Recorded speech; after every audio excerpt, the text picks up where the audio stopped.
Hello दोस्तों, बाघ आकलन वर्ष 2026 में आपका स्वागत है। पहले 3 दिन मांसाहारी जानवरों की गणना में हम क्या क्या करते हैं, ये जानकारी हमें बताएंगे। जैसे कि ये मेरी बीट का नक्शा है। इस तरह से जैसे बीट में लगभग 3 कंपार्टमेंट है।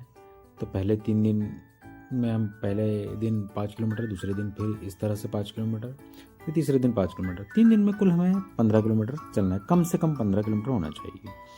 तो पहले 3 दिन मांसाहारी जानवर गणना के लिए हम मोबाइल में ऐप की सहायता से करेंगे। जैसे ये नया सर्वेक्षण चिन्ह करेंगे, जिसमें सब जानकारी भरना होगा। हमें राज्य भरा हुआ है मध्य प्रदेश।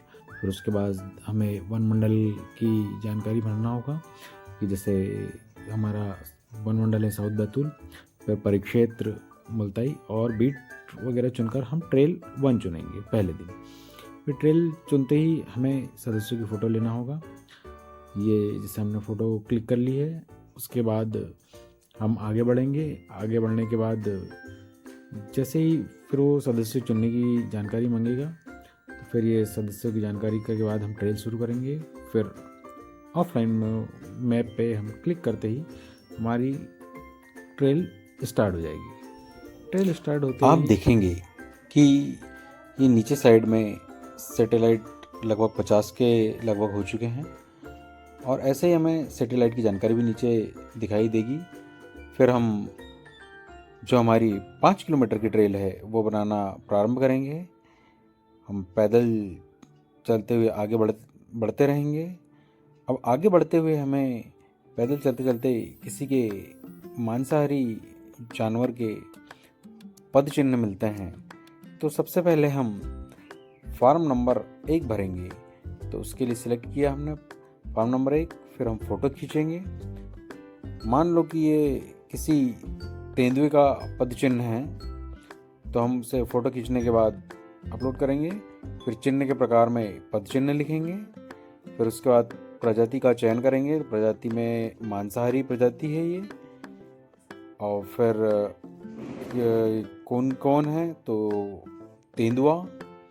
उसके बाद इसका अनुमानित समय क्या होगा, तो मान लो कि ये पुराना है। और फिर विवरण सहज करेंगे और उसके बाद हम पुष्टि करते हुए आगे बढ़ जाएंगे। जब हमारा पुष्टिकरण हो जाएगा फिर आगे बढ़ते रहेंगे हम, क्योंकि हमें एक दिन में कम से कम 5 किलोमीटर चलना ही है। तो आगे बढ़ते बढ़ते हो सकता है हमें कुछ और जानकारी मिले। तो जैसे हमें यहाँ पे किसी की विष्ठा मिलती है, तो विष्ठा के समय एक सैंपल आईडी भी ये जनरेट हो गई, जो ऊपर देख रहे हैं आप। फिर मांसाहारी प्रजाति का जानवर है ये। तो मान लो कि हमने गीदड़ ले लिया है, और ये भी लगभग पुराना है ये। जैसे कि उसकी विष्ठा, उसकी फ़ोटो ले ली हमने। फ़ोटो लेने के बाद अपलोड कर दी हमने। उसके बाद आप देखेंगे कि जब हम ये जो ट्रैक पे चलते हैं, तो बीच का लाल पॉइंट जो है कभी इधर उधर डिस्टर्ब हो जाए, तो फिर हम ये वाला जो पॉइंट दिख रहे हैं इसको जैसे टच करेंगे तो ये पॉइंट बीच में आ जाएगा। अगर कभी इधर उधर डिस्टर्ब हो जाए तो ये आप इसे टच कर सकते हैं। आपको हमारी जानकारी कैसी लगी बताइए ज़रूर। आपका मित्र सुरेंद्र सातवे। धन्यवाद।